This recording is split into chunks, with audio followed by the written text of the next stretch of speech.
కూటమి ప్రభుత్వం ఏర్పడి ఘన విజయాన్ని రాష్ట్రంలో సొంతం చేసుకున్న మా టీడీపీ, జనసేన, బీజేపీ పార్టీల అధిష్టానానికి మాకు అందరికీ కూడా ఘన నివాళులు అర్పించే విధంగా చాలా అద్భుతంగా ఈరోజు ప్రతి ఒక్కరూ సెలబ్రేట్ చేసుకుంటూ ఉన్నారు. అందులో భాగంగానే ఈరోజు మన జీజీహెచ్ ప్రాంతంలో అన్నదాన కార్యక్రమాన్ని ఏర్పాటు చేసి మా విజయాన్ని చాలా సంతోషంగా సంబరంగా జరుపుకోవడం జరిగింది. ఇందుకు నేను పాల్గొని ఇక్కడ ఉన్న వారందరికీ కూడా అన్నార్థులందరికీ వడ్డించడము, వారికి అన్న సంతర్పణ చేయడం జరిగింది.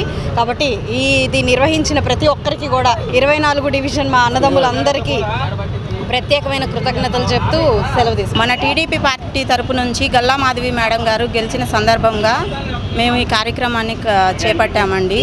అన్నదానం చేయాలని మేడం గెలిచిన దగ్గర నుంచి అనుకుంటున్నాము. అది మాకు ఈరోజు కుదిరింది. మేడం గారిని ఇలా పిలిచి మేము ఈ కార్యక్రమం చేయాలని చాలా సంతోషంగా చేశామండి. దీనివల్ల ఇంకా మాకేమన్నా మంచి మేడం గారు మంచి సహాయం చేస్తారని కోరుకుంటున్నాం. ఈరోజు గుంటూరు వెస్ట్ కాన్స్టిట్యున్సీలో గల్లా మాధవి గారు గెలుపు సందర్భంగా 24వ డివిజన్ తరపు నుంచి అన్నదానం కార్యక్రమం చేయాలి అని అనుకున్నాము. అది ఈరోజుకి మాకు మేడం గారు అనుమతితో ఈరోజు చేసుకోవటానికి అనుమతి ఇచ్చారు. చేసుకున్నాం.